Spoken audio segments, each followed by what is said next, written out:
We look at our home as our sanctuary, and we almost feel like we're on vacation when we're in our home because of the lot, the view. I mean, it's a very relaxing place to be. It's just wonderful to be here. We're in North Scottsdale, so we have a little higher elevation than like downtown Phoenix and downtown Scottsdale. We're almost in Carefree. And so we tend to see a little bit different vegetation up here. It tends to be a lot lusher. I just love it. I mean, I fell in love with it 40 years ago when I drove past this place. But nobody was out here at the time, and I said, well, who's ever gonna live out here? And now here I am.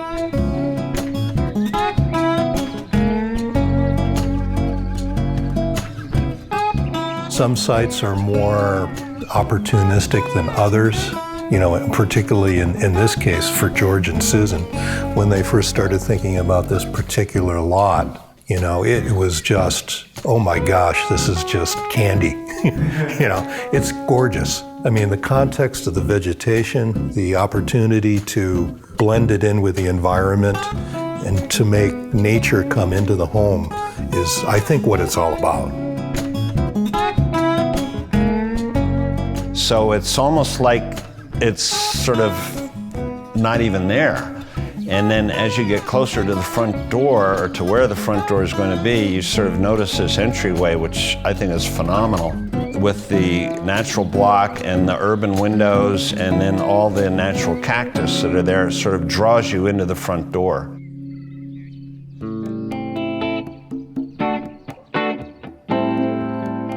The entry experience really is a progression of experiences, you know, and there's a gate and you kind of go through that, and then there's a little bit of a formalization of an entry with formalization of cactus and plant materials and a very strong axial wall, which we chose to make the accent material for the home.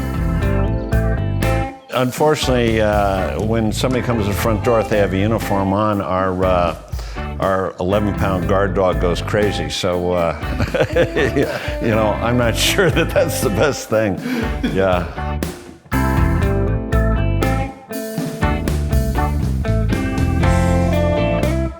You're gonna naturally want to turn right, mainly because that's the way the door opens to the left. So it's gonna almost sort of direct you to the right. And as soon as you walk in, all of a sudden, you see a lot of desert, because all you see is a lot of glass, and you see the desert that's surrounding the house.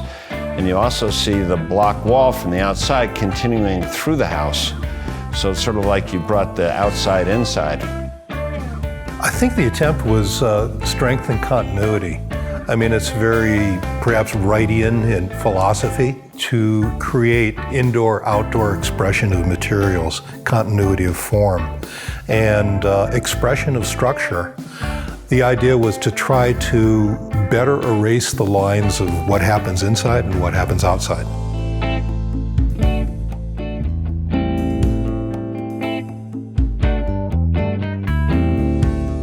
I mean, everything is sort of together and open together, which gives a wonderful feel of volume and space for me.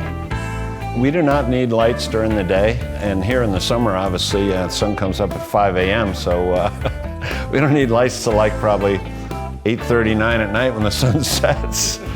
So we actually have some screens and stuff to actually lessen the light at times, because it can be very bright.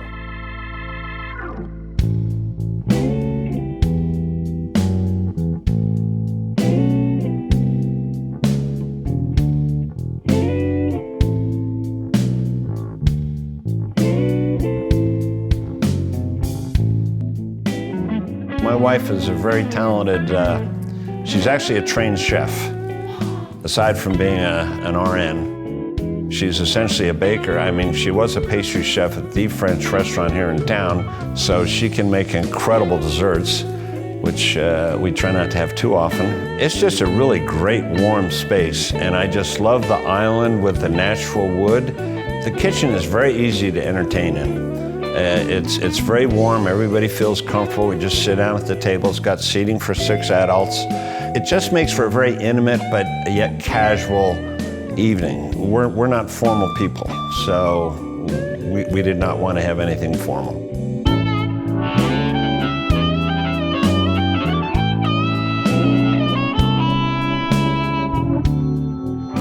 When you walk through the kitchen, if you look to your right, you're gonna look out windows, you're gonna see a nice outdoor patio, covered patio, which is, we love.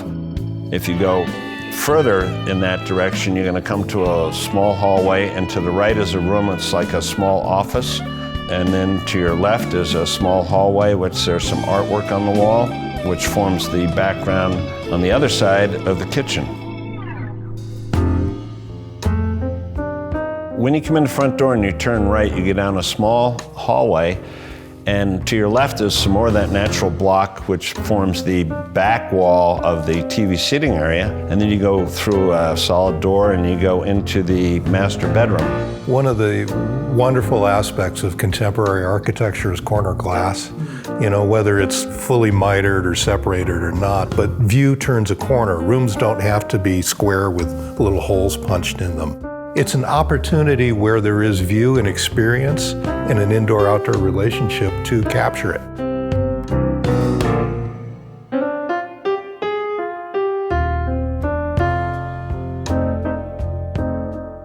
When you go into the master bedroom, you're going to turn right and you're going to see double doors. The first thing you see is, again, more glass, and you're looking outdoors into a small private patio where there's a jacuzzi right in the middle.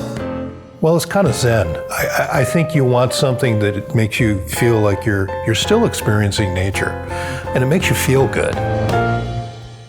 Well, that outdoor space has a big high wall, and it was a wonderful opportunity not only to create just that space for its uses, but open it up with glass to the bathroom. And that glass basically faces the north. It's light, it's bright, it's a continuation into an outdoor space, much like the concept of the rest of the house.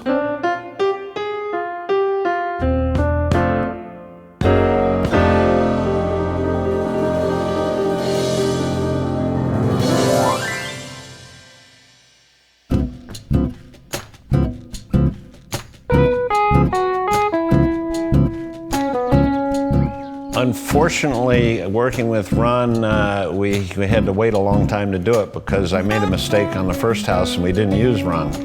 Ron was so easy to work with because it's not about Ron, and that's the nicest part about it. He wanted us to put our ideas and our stamp on it. We like things very minimalist, so it's not cluttered. My wife is very particular about that, and I really appreciate that. The thing I love about the house is it fits so perfectly in the desert, and it just feels like it's part of the desert.